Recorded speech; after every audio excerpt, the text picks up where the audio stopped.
இந்த ரெண்டு அணி தான் தமிழ்நாட்டுடைய நிலை. அப்ப தாவேக்காவும் போயிரும். அதை பத்தி பேசவே இல்லையே. அவன் இப்பதானே வந்திருக்காங்க, நீங்க பின்னாடியே போறீங்க. நேற்று வந்து கூட்டத்தை பார்த்து போகுது. நான் நம்ம மார்க்கெட்ல ஒரு நடிகையோ வந்தாலும் கூட்ட முடியும். குறிப்பா வந்து காட்ஃபாதர், கனிம வளங்களின் காட்ஃபாதரே அப்பாவு சொல்லி அன்புமணி ராமதாஸ் சொல்லியிருக்காரு. நீங்க அதை எப்படி பாக்குறீங்க? காட்ஃபாதரா அவங்களுடைய ஸ்டாண்டு, காட்ஃபாதர் அதெல்லாம் அது அவங்களுடைய ஸ்டாண்டு. அதான் ஒருத்தரை குறை சொல்லணுங்கிறதுக்கு அப்படி சொல்லக்கூடாது. கனிம வளம் என்பது கண்டிக்கக்கூடியதுதான். இங்க இருந்து எல்லாமே கடத்துறது, இங்க இருந்து போறது, கேரளாக்கு அனுப்புறதுலாம் தப்பு தான். தவறை சுட்டி காட்டலாமே தவிர அதுக்கு புனைப்பெயர் இடைப்பெயர்லாம் வைக்கக்கூடாது. தவறு. அது அப்பா ஒரு பெரிய மனிதர், வயசுலையும் பெரிய ஆளு, ஒரு சபாநாயகர், நல்ல மனிதரும் கூட. அப்படி இருந்தாலும் கூட கனிம வளத்தை அவரே தடுத்திருக்கலாம். இதை மக்கள் சொல்ல வேண்டிய அவசியம் இல்லை. அது ஏன் அவரு பண்ணலாங்கிறது அவர்கிட்ட தான் நீங்க கேட்கணும். நாங்க கண்டிப்பா பேசுறோம். அவர் அதை பத்தி கேட்டா தப்பிச்சு ஓடிடுறாரு. கனிம வளம் வந்து இங்க இருந்து கடத்தக்கூடாது. அதுல தமிழக மக்கள் முன்னேற்றம் கண்டனம் பண்ணுது. இங்கேயும் சரி, தென்காசியும் சரி, நிறைய இடத்துல அது மாதிரி பொள்ளாச்சி சைட்லயும் கனிம வளம் போயிட்டு இருக்கு. எல்லா சைட்லயும் கேரளா தான் போகுது. அதனால அதை தடுத்து நிறுத்த தமிழ் அரசு முதலமைச்சர் தான் அதை முடிவெடுக்கணும். நாங்க சொல்லதான் முடியும், செயல்பாடுகள் அரசு தான் நிறுத்த முடியும்.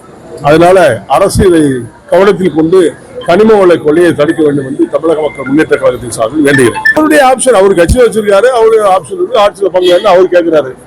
அவருடைய ஸ்டாண்ட் என்னங்கிறது தேர்தல் தான் சொல்ல முடியும். இப்போதைக்கு அவர் இந்த மக்கள் கூட்டத்தை வச்சோ இதை வச்செல்லாம் நீங்க டிசைட் பண்ணாங்க. பத்திரிகை செய்தி வந்து அது ராங்கா இருக்குது. தேர்தல் வரட்டும், தேர்தல் முடிஞ்சோம். தேர்தல் நேரத்தில் அனைவருக்கும் இலவச வீடு வழங்கப்படும் அதெல்லாம் சொல்லலாம். எல்லாம் எட்டி புழுவுற கார் கொடுப்பேன், வீடு கொடுப்பேன், எல்லா தேர்தல் வாக்குறுதிகளை கொடுத்துட்டு இப்ப எதுதான் நடந்திருக்கு? திமுக 99% நிறைவேற்றிட்டாங்க. அதெல்லாம் போய் அப்படிலாம் நிறைவேற்ற முடியாது. சொல்லலாம், நிறைவேற்ற முடியாது.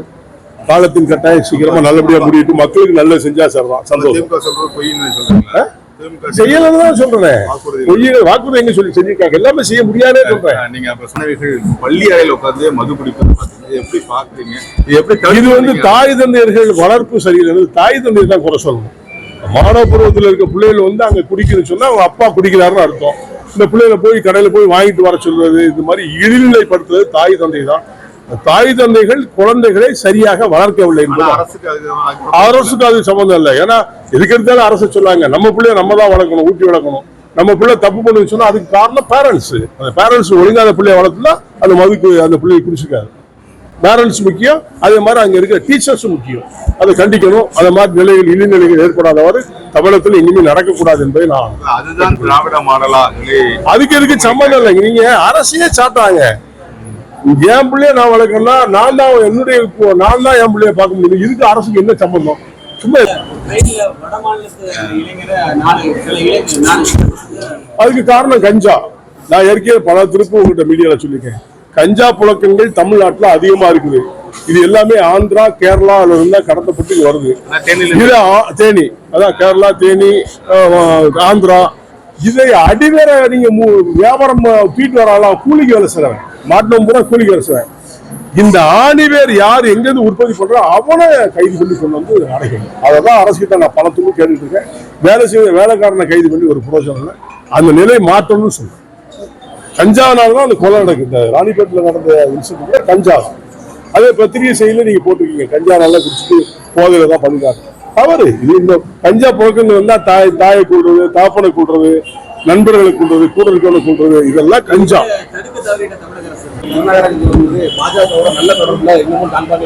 இல்லன்னு சொல்லலையே. தமிழ்நாட்டுக்கு வரதுக்கான வாய்ப்புகள் இருக்கு. வாரத்தில் ஒரே மேடையில் அனைத்து அரசியல் தலைவர்களும் இருக்கப்பட்டிருக்காங்க. இடம்பெறுவதற்கான வாய்ப்பு இருக்கு. அழைத்தால் பார்ப்போம். அழைக்கல இல்ல யாருமே. அந்த ஒரு முகாந்திரம் இது வரைக்கும் தகவல் சொல்லல. தகவல் சொன்னா கண்டிப்பா போகும். காத்திருக்கணும். என்ன கூப்பிடணும் அவங்க தான் கூப்பிடணும். நான் போய் வழிய வான்னு சொல்ல மாட்டேன். யார்ட்டையும் போக மாட்டேன். அது அவங்க அழைக்கிறது அப்புறம் பார்ப்போம். அது அழைக்காம நான் இப்ப முடிவு சொல்ல முடியும். தொடர்ந்து பாத்தீங்கன்னா திமுக கூட்டணி பலமான கூட்டணியா இருக்கு. அது அவங்களுடைய கூட்டணி. ஆமா. இப்ப அதிமுகவா இருக்கட்டும், தமிழக மக்கள் கட்சிகளா இருக்கட்டும், கூட்டணி பெரிய அளவுக்கு இல்லைன்னு மக்கள் மத்தியில பேசப்படுது. அது இப்ப சொல்லவே முடியாது. எந்த அரசியல் கட்சி கூட்டணி இப்ப சொல்ல முடியாது. ஏன்னா நேற்று தேர்தல் காலகட்டம் நெருங்குற நேரத்துல யார் யாரோட போறா, யாரு பிரியுறாங்க அப்பதான் சொல்ல முடியும். ஜனவரி மாசம் நீங்க பத்திரிகை செய்தாலும் சொல்றீங்க.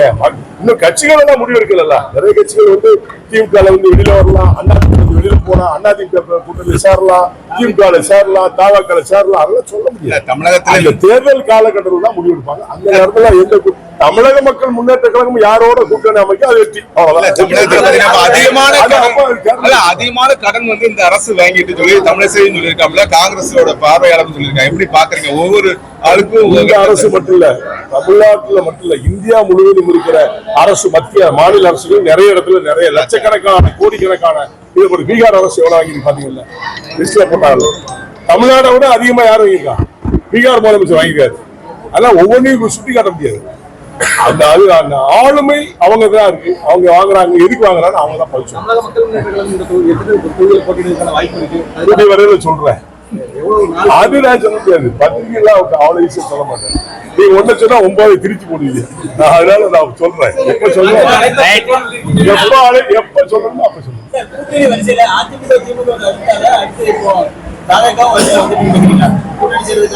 ரெண்டே அணிதான், அதிமுக திமுக தான்.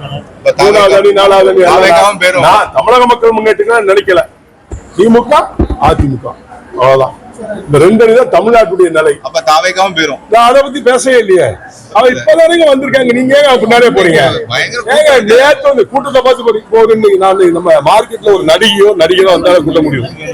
அது ஒரு கட்சின்னு சொல்லுவீங்களா? அது சொல்லுங்க. நீங்க அவர் கட்சி ஆரம்பிச்சிருக்காரு, கட்சி ஆரம்பிச்சிருக்காரு, தேர்தலில் திங்க போறாரு. அப்ப யோசிக்கணும், ஏன் இப்ப அவசரப்படுவீங்க? அவர் மத்த கட்சி எல்லாம் பாத்தீங்கன்னா 200 ரூபாய் கொடுக்கணும், போட்டு கொடுக்கணும், அவங்க சாப்பிட திங்ஸ் கொடுக்கணும், சாப்பாடு எதுவுமே இல்லாம தன்னெழுச்சியா இளைஞர்கள் வர. அது பத்திரிகை செய்தி கொடுக்கல, நீங்க பாத்தீங்களா? நான் பார்த்தேனா? அது இல்லன்னு அது நீங்க சொல்றீங்க. அது அங்கேயும் கொடுக்குறாங்க, இல்லன்னா சொல்ல முடியாது. கூட்டத்தை வைத்து முடிவெடுக்காங்க, கூட்டத்தை வச்சு முடிவெடுக்காங்க. மையம்னு ஒரு கட்சி கமலஹாசன் சகோதரர் ஆரம்பிச்சார்ல, ஆரம்பிச்சார்ல. அப்ப நீங்க பத்திரிகையில என்ன சொன்னீங்க? அடுத்து மையம் தான் வரும், தமிழ்நாட்டுல ஆள போகுதுன்னு பத்திரிகை செய்தி சொன்னீங்க. இதுக்கு அவருடைய நிலை என்ன? பரிதாம ஒரு சீட் வாங்கிட்டு போய் நின்றுட்டாரு. இப்ப அவரை பத்தி இதே மாதிரி தாவாக்க இப்ப வந்திருக்கு. தேர்தலே சந்திக்க முன்னாடி நீங்க எதுக்கு முடிவு எடுக்கிறீங்க? விஜயும் பரிதாபமா பேருவாரு, சொல்ல முடியாது. தேர்தலை பொறுத்தா தெரியும். தேர்தல் நேரத்துல நீங்க பாப்பீங்க, அப்ப தெரியும். விஜய் கூட கூட்டணி செல்ல மாட்டாங்க, விஜய் கூட கூட்டணி கிடையாது. அரசியல் சூழலை எப்படி வேணாலும் ஏற்படும், ஏற்றத்தாழ்வுகள், நண்பனு கிடையாது, எதிரி கிடையாது. அந்த கால சூழ்நிலையை பொறுத்து விடுதலை சிறுத்தையும் பங்கு கேட்டாங்க, இப்ப வேணாம்ட்டாங்க. ஆட்சியில பங்கு ஒண்ணு, ஆனா அது அவருடைய ஸ்டாண்ட், அதோட கான்செப்ட் விஜய் மட்டும் தான் சொல்றாங்க. ஆட்சியில் பங்கு என்பது யாரு இல்லாம அவர் சொன்னாருன்னா எல்லாரும் போயிடுவாங்களா? பின்னால அவர் ஆட்சி நான் பங்கு கொடுக்கேன், அதனால எல்லா கட்சியும் அதிமுக திமுக எல்லாம் கழிச்சுட்டு அவங்க கூட சேர்ந்துருவாங்களா? நீங்க என்னங்க பேசுறீங்க? நேத்து வந்திருக்காரு, கட்சி ஆரம்பிச்சிருக்காரு, வரட்டு தேர்தலில் சந்திக்கிட்டு அப்ப மக்கள் முடிவு எடுப்பாங்க. அந்த மக்கள் முடிவு வச்சுதான் நீங்க சொல்ல முடியும். நன்றி. செய்திகளை உடனுக்குடன் தெரிந்து கொள்ள கீழ்கண்ட கேபிள் மற்றும் டிடிஎச் நெட்வொர்க்குகளில் எம்நாடு செய்தி தொலைக்காட்சியை காணுங்கள். பாதகம் செய்பவரை கண்டால் நாம் பயம் கொள்ளலாகாது பாப்பா. மோதி மிதித்து விடு பாப்பா, அவர் முகத்தில் உமிழ்ந்து விடு பாப்பா. அண்மை செய்திகளை உடனுக்குடன் தெரிந்து கொள்ள இணைந்திருங்கள் எம்நாடு தொலைக்காட்சியுடன்.